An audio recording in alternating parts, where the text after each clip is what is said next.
Welcome to the DBMS class. So we will continue uh, after the cross join.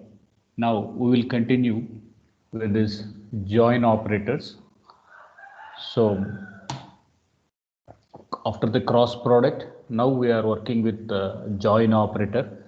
When we mean to say it is a join, it takes upon the cross product, it takes upon the selection, and it is going to take upon the projection. So these three unification, it is going to lead to the join operator, and join operator, it picks up all the drawbacks what happened in cross join cross product, that is multiple rows are going to be displayed, so that it is going to be eliminated, and that was the only advantage where a join is going to provide. So how many types of joins are there? Means one, we call it as a theta join or a condition join. Next one, we will be calling it as a equi join, and third, we are going to say it is a outer join. So that will be taking up inner join and all. So left outer join, right outer join, so equi join. So these are the separate set of joins which are going to be dedicatedly in SQL function. So as far as condition join is going to be taken up, so we have the selection symbol here and we have the projection symbol here. So either we can do with this condition. So condition, we are going to assume that there is a equality condition which it is going to state up here. So, so equicondition, you can say that is a condition which it is going to work with equalities. So we mention like this, and the same natural join. So it is going to be some equijoin of all the conditions is going to be mentioned as a natural join here. So when there is a division operator, so this is a little bit interesting for us. So we have some set of relations here. So a relation S1, S2, and S3, S1, S2, S3, and S4 are there, and there is another set of PNO with P1, P2, P3, P4 are there. So there are two tables what we are going to assume it here.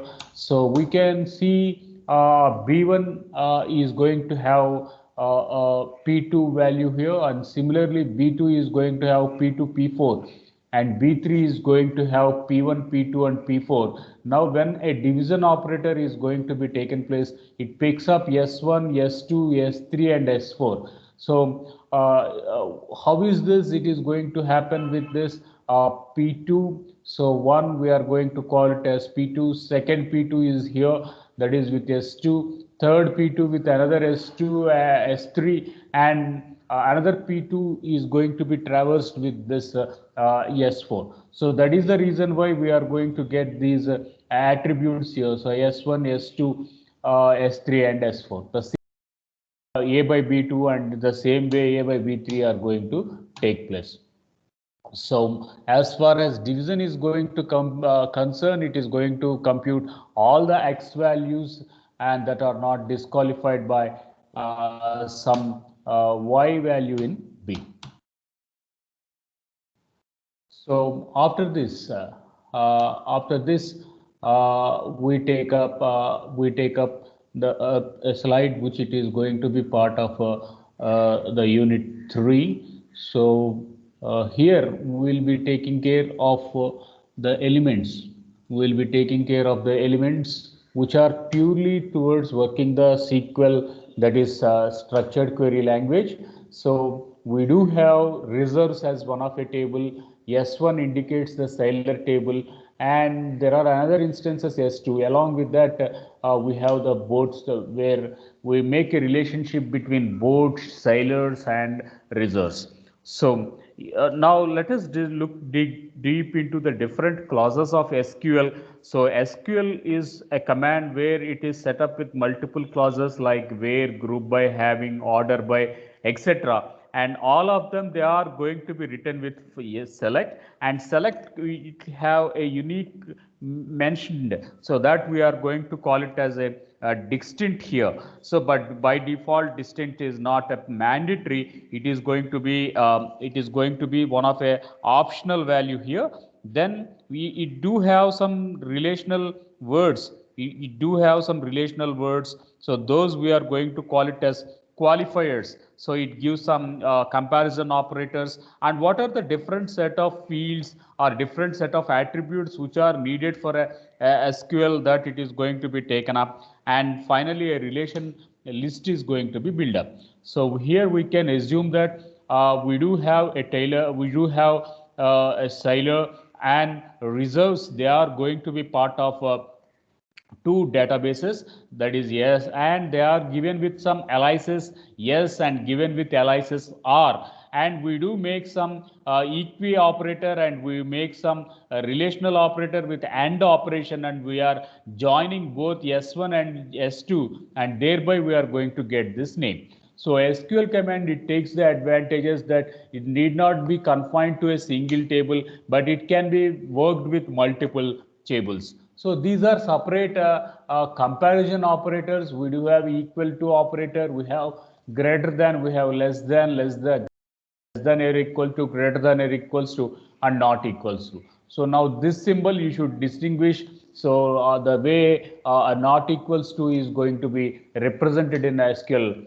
So the thing is how a evaluation of a query is going to be taken up. So it is going to be built up with some meaningful order, and this meaningful order we are going to call it as semantics. So first of all, it is going to compute the cross product of relation list. So relation list, we do have yes name and other fields here. So of course here we do have only one relation list here, and then it is going to discard whatever tuples which are doesn't fall or which doesn't occur in the qualifier. So it is going to satisfy only the equal to relation, and it is going to satisfy only the and relation. So rest are going to be ignored. So for that it is going to say delete attributes which are not in the target list, and it verifies whether there is a uniqueness is mentioned in that or not. That is whether there is some distinguished or distinct operation is going to be there or not. It is going to look into it. So we have this attributes as a r as a relation, and yes it is going to be reserves, and yes it is going to be asylers here. So thereby we are going to make some equal to operation, and between two equal to operations we are going to put this and operation. So you can assume that the occurrence of both Dustin, Ruby and Rusty. So these they are having an occurrences with reserves with their ID 22 and with their ID 55. So they are going to have their presence with ID 22 and 55. So they get this, and thereby a cross product is going to be happen while executing this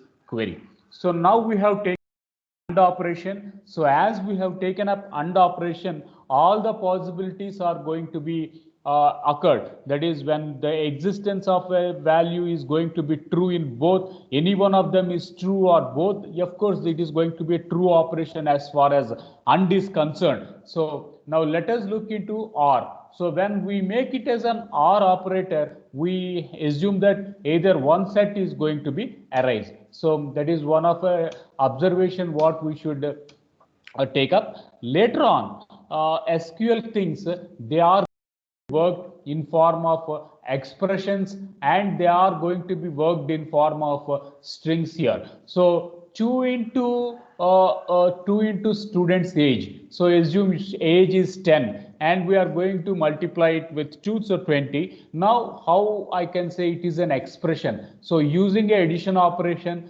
using an asterisk operation, which it is going to mention it as a multiplication command, so that we are going to use as an expression. Now here I am going to use a like operation, and in this like operation I am going to do these commands. So when we are going to make an observation here, first operation should be B, second can be any, it can be of any, and compulsory the last operation should be only B. So first character should be B, that is mentioned, and last character should be B, that is mentioned. Only option is from A to Z, A to Z, whatever things can be there, that can be possible. But only the condition, the first character is starting with B and last character should be should be terminated with B, and in between we do have this arbitrary content. So that is what we make it as a string matching function. So string matching function is exclusively does when there is some pattern recognition. You want to see whether the set of strings are obeying that pattern or not. At that we are going to use this. So as far as set is going to concern, we just discussed set operations. It takes a OR operation. It's going to be a union operation here. So when we are going to say it is a set operation, the equivalent query which we have taken up is going to be the OR operation. So I have 1 and 2 in one I have a Venn diagram. I can see here I have 1, I have 2, and I have 3. So this is R and this is S, assume it. Then when I'm going to make it as a union, the value 2 was between R and S, therefore we are going to consider 1, 2 and 3 as far as union is going to be taken place. Similarly, if I am going to make it as a intersection operation, if I am going to make it as a intersection operation, then I am going to say it is going to be only 2. If I am going to make it as some A minus B, a set difference operation, so common elements are going to be taken up. Only the value 1 is going to be considered. So that is how we should distinguish the set operations. So set operations, we will be taking it as union, that is 1, 2, 3. We will be taking it as intersection, that is value 2, and we will be taking it as A minus B, the things which are exclusive towards A, that is in reserves, that is only one attribute will be taken up. So we do have set operations as with AND, which relates with OR, and thereby the equivalent things union and intersection are going to be taken up in form of set operations. So we talked about these all now. So differences, that one we just mentioned, A minus B, and how we are going to mention A minus B was we are going to use a except here. We are going to use an except function, and thereby we are going to mention the difference operation. So after that we have nested queries. So another set of approaches which SQL is going to build up, that it is going to be in form of nested queries here. So when we are going to call it as a nested query, so a query inside a query, if we are going to mention, then we mean to say it is a nested query. Query which is residing inside the another query. So this model we are going to call it as inner query here.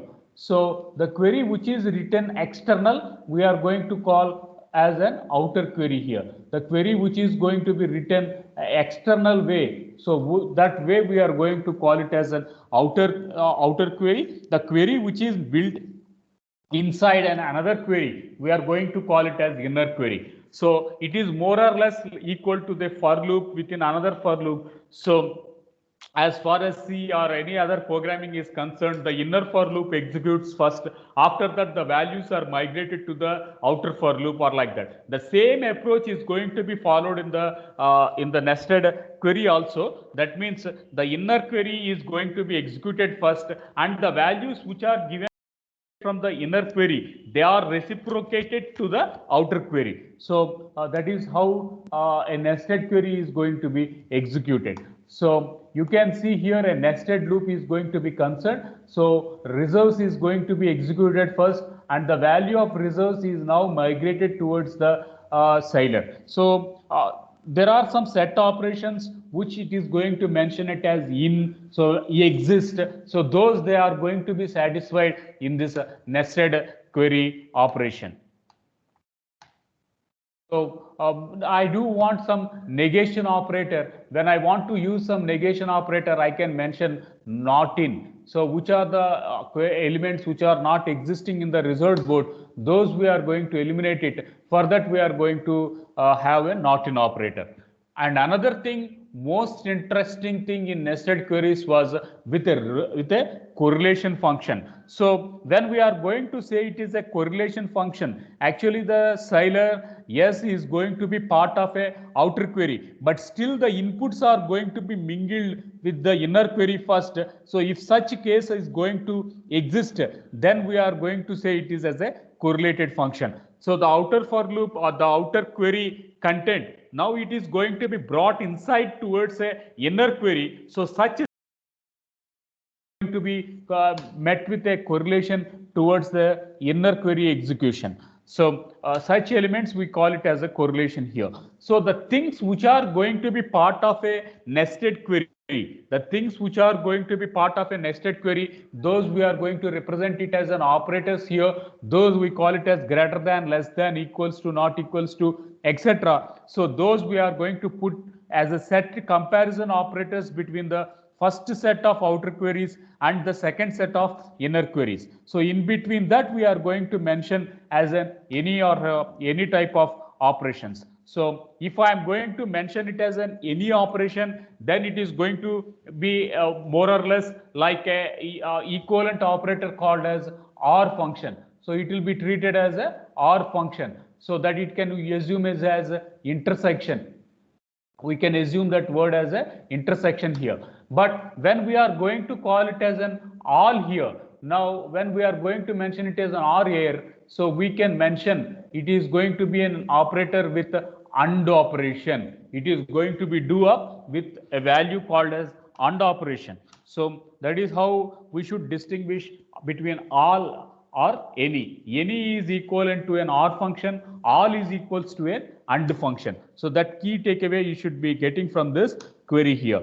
So the same it is given, divisions we discussed just now, but the after divisions we do have another generalized words, that is aggregation operators. So aggregation operators are going to be built up with a having clause with an SQL query here. So there are some significant aggregate operators. One we are going to call it as a count operator, followed by distinct count, sum, average, minimum and maximum. So those they are going to be applied over a entire set of column. So I am going to take up a column and a column is going to have, so the within those 10 fields what are minimum, within those 10 fields what are maximum, that it is going to be derived. So one important takeaway as far as aggregator operator is going to be concerned, that means aggregation operator it is going to have worked on a column itself. So when I'm going to know the count of all the elements in the column, then I'm going to mention it as asterisk here. So asterisk it is going to give the appropriate count, and similarly I do have some age value and the average age of a Euler you need to mention, and that too whose rating is going to take up. So average it is going to pick up all the elements inside the column and it is going to compute the average function here. So distinguish, so I'm going to have a rating 8, I'm going to having rating 5, nor I have rating 10. So it categorizes with 8 what is minimum, it categorizes 5 what is maximum, it categorizes with value 10 what is min or max based upon a condition. So separately it is going to do some pivoting here. So that is where this aggregation is going to happen. So a distinct function it is going to does some pivoting functions like that. Okay, after the aggregation is going to taken up, so you can assume that the inner query it is going to compute the maximum rating, and that it is going to be brought up with this external query. So rating is going to be computed as far as inner query is going to be done. After inner query is going to be done and with some rating, it is going to be migrated towards the external way. It is migrated towards the external way here. So after this aggregation operator, we do have some grouping which it is going to be done with minimum, nor it is going to be done with maximum operators. So after having is going to be taken up, now we have some group by. Now we are going to have a group by. So as far as group by is going to be concerned, it is going to be some set of tuples where each is going to have some values for all the attributes is going to be mentioned with this group by value. So group by, it is going to say that it is going to have some target list, and it is going to have some relational list. It is going to have a qualifier, and group by it is going to work with this grouping list. So what is this grouping list? Grouping list is going to be taken up as an input from the target list. Grouping list, it is going to be taken up as an input from target list. So what are the contributions towards the target list? Yeah, we do have one, we are going to call it as aggregate names. Next, we do have some aggregate operators, which they are going to be mentioned with this column here. So a group, it is going to take up a set of tuples, which is going to be taken up from this target list, and target list, it is going to belongs to a subset of this grouping list.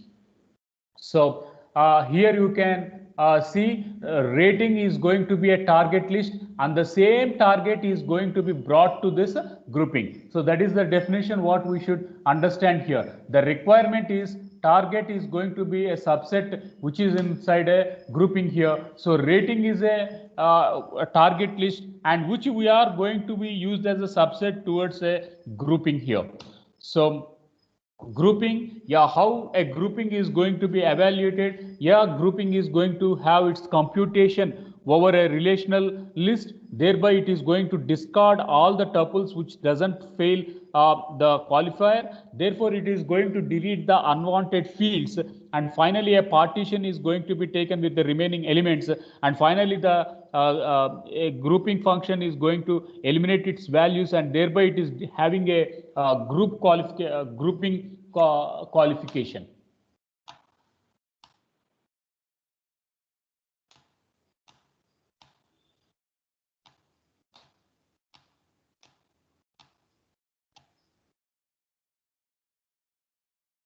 So after grouping, after having, we do have one more set called as a null value here. So fields values which are in a tuples are sometimes which are unknown or which are unapplicable. So at that values, how we are going to distinguish? So in Python we say NA as not applicable or null values. So the more or less the same function, instead of putting it as empty, people expect some value to be deployed here. So that is how an unknown value is going to be specified with null. So in a high level language like Python, we are writing it as NA. In a tool called as R language, we are going to write it as NA. But in Oracle, so it is going to support a value null. We can, why instead of putting the column as empty, we will put it with some value there. So that is where this unknown or inapplicable is going to be taken up.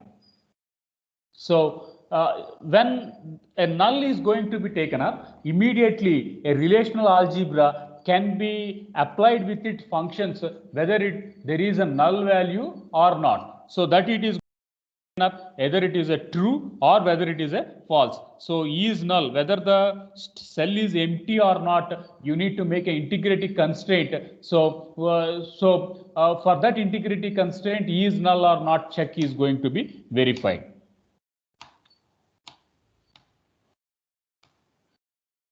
So as part of joins, we are talking it up. One, we call it as conditional join. It is going to meet up some conditions, whether it can be a greater than condition, whether it can be a less than condition. The other name of a conditional join, we call it as a theta join. After condition join, we do have a natural join alias the equi-join. We do after the condition join, we are going to have a equi-join. So it equals this both selection and projection content, and thereby it is going to derive a result.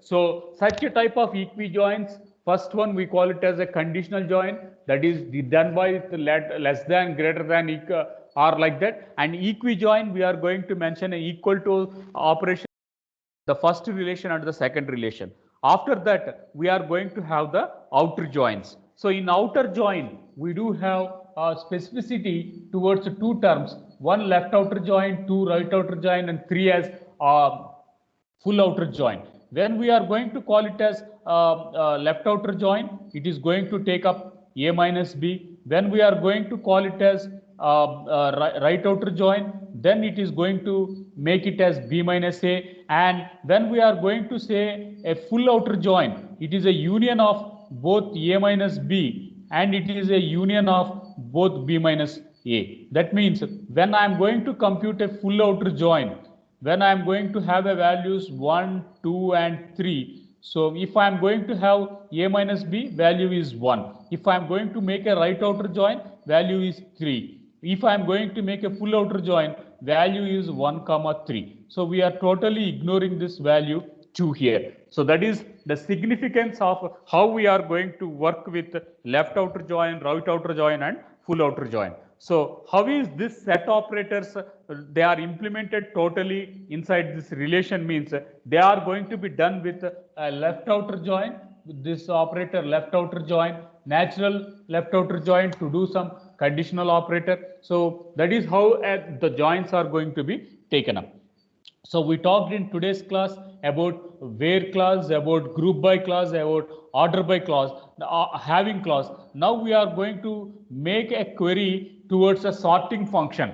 That is either a query values. The query values need not be in an ascending or a descending order. It depends upon how a table is going to store the data. Now, I want the things to be sorted either in an ascending order, I want the things to be sorted either in a descending order. So, how I can do the elements either in a ascending order or how I can do the elements in a descending order, it should be mentioned. For that, we are going to use the value called as order by in the SQL query. So when we are going to do this order by, so order by syntax, it can be having an optional value called as a distant. Then it is going to have all the attributes which are going to be related with A1, A2, AN, etc. Thereby we are going to have some relations, that is nothing but the table names. We are going to mention it. There we are going to use a clause called as from clause. After that, we are going to have a where clause, and where it is going to borrow up a condition. So it can be a relational condition, which it can be in form of a AND operation, OR operation, set operations. So any type of relational algebraic condition can be applied at this condition. So we talked about one called as from clause. Second, we talked about two called as where clause. Three, we are going to call it as a group by clause. So group by, it is going to have some subsetting, etc. And having, it sees that whether a condition is going to be met or not. That is called as having clause. And the last one inside a SQL query, that is a select command, we call it as an order by clause. So order by clause, it takes up whether it needs some ascending order or whether it needs some descending order. So that is where this order is going to mention. By default, order by clause are going to be chosen in ascending order. By default, it is going to be chosen as an ascending order. So that is where this order by, group by, having, where and from, they are going to be part of a select command in SQL. After this,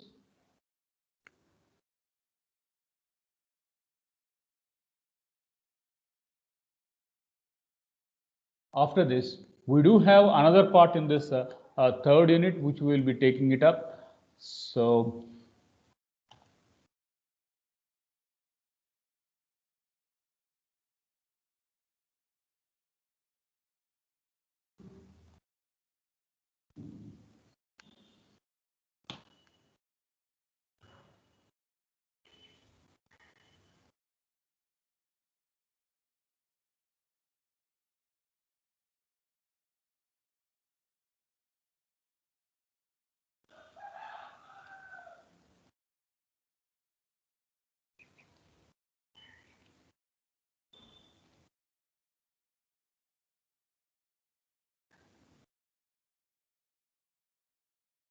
So continuation of the constraints in SQL. We do have constraints here. So constraints and followed by triggers. So integrity constraints. Yeah, they do have their working over an insert or an update or delete operations as their review form, and the different integrity constraints, it can be confined to a domain that is within a range of a attribute list. Next, we are going to have it as a primary key constraint and a foreign key constraint, and thereby we do have some check constraints and table constraints and assertions, etc. So as far as table constraint is going to be taken up, we have these Silers.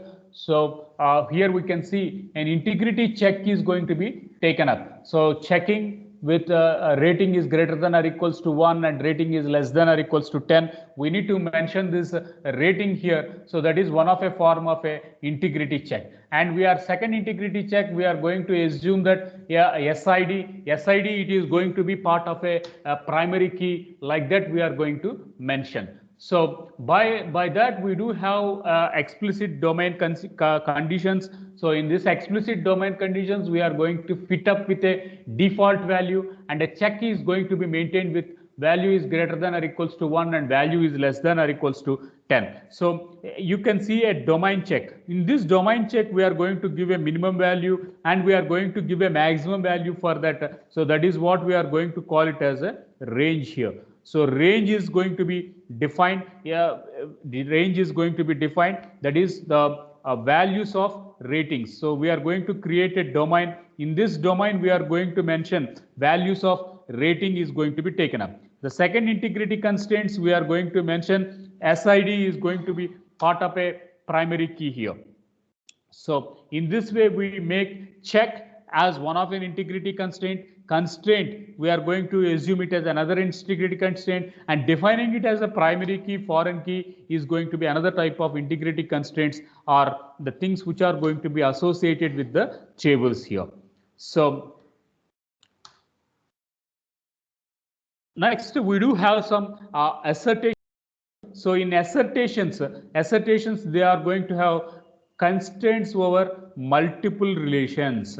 So that is the first distinction we need to take away. So assertions are not associated with either tables. So here we can see s.sid, it is going to be from Siler, b.bid is going to be taken up with this boat. These are going to be part of a check, and primary key is going to be taken up. This we call it as integrity constraint. Now what is the distinction between integrity constraint and what is the distinction between the assertions? Here you can see create assertion, it is going to be called as small club, and it is going to be part of a create table. So create table, we do have table and this open brackets, and this it is going to be up to this. The close brackets is here. So in between that, we are going to have table 1 and table 2. Table 1 we are going to have Silers, table 2 we are going to have boats, and they are going to be part of the same database here. So check is going to be mentioned over a specific table, and we do have this join operator with this plus condition, which is again a part of a assertion here. So the assertions, they are going to be taken up in multiple tables. They can be worked with multiple tables. So that is where assertion is going to take place. So next time when we are going to do on a query, immediately we can call the assertion called as small club, and thereby we can build up this assertions. So after assertion is going to be taken up, next we are going to have triggers. So triggers, they are going to be one of a procedural line sequential queries, structured query languages SQL. So that is going to be part of this PLSQL. So they are whenever a database is going to be started, the first and foremost element is that the default triggers are going to be activated. So those activation, it is going to be not a human being control. They are going to be done driven by the DBMS implicitly. So that is why we are going to call them as automatically. So they are going to totally monitor the database, and when an event is going to start, when an event is going to occur, and what type of actions they have to be taken up. So as far as triggers is going to be concerned, they have event, they have condition, and they do have some action here. So one we are going to call it as event, another we are going to call it as condition, third we are going to call it as action here. So event, it says that what type of trigger it is going to happen, condition where it is going to happen, and action what type of expected output from a trigger is going to be happen. So here we can see the syntax of a trigger here. We can assume the syntax of a trigger here. So it can be before, it can be after, and it is going to be done in data manipulation language in a DML commands, that is insert operation, delete operation, update operation, and what type of database it is going to be occurred. So trigger, it can do either in a before operation or it can be activated over a after operation. So before function nor an after function is going to be derived here. So we do make these operations on different type of databases. Similarly, we can create a trigger called as min salary, and thereby we can have a procedure. So that is between begin and end, and then we can build up a trigger. So it can be an implicit trigger, nor it can be a explicit trigger, which it is going to be worked out with an example, and it can be worked with an each row. It can be worked with an each row. Similarly, they are going to be worked with column. So trigger appliance need not be confined only to a row. If it is confined to a row, we call it as a row level trigger. If it is going to be confined to a column, thereby they are going to be called as column level triggers. So trigger, it can be, we told up, it can be applicable to insert operation on a row operation. So how we are going to build up these triggers? So build upping of a trigger, it is going to be done with colon, and thereby it is going to be worked with a new operation, etc. It is going to be taken up with a new operation, etc. So we do have triggers which it is going to be called it as referencing here. So referencing is going to be with a new operation. So row levels with statement level, yeah, row level, it is going to be taken up over a tuple. So for the entire statement of an SQL command we are going to execute, that we are going to call it as statement level trigger. So the row is going to be affected, a single row is going to be affected, that's where tuple is going to be considered, but entire SQL command need to be worked, entire procedure has to be activated, then we are going to call it as a statement level trigger. So triggers, they can be combination with either before or they can be activated with after. So a trigger syntax, you can see creation of a trigger with a trigger name, and it can be done either before or after. So it can be worked on data manipulation languages as insert, delete, and update, and thereby it can be referencing with its previous values, and it can be reciprocated with its new values, and by default it can be affected over each row, and it is done with a condition over a trigger. So these are trigger points which we can see. User triggers, it can be column triggers, and they can be fired with errors, etc. All that it can be taken up. And similarly, triggers, they can be done with constraints which can be in form of integrity constraints, and triggers, they are going to use for alerts, they are used for event logging, they provide security, and they analyze the table content, they work with some business flow and workflow elements for our corporate industry applications. So that is where these triggers are going to be concerned.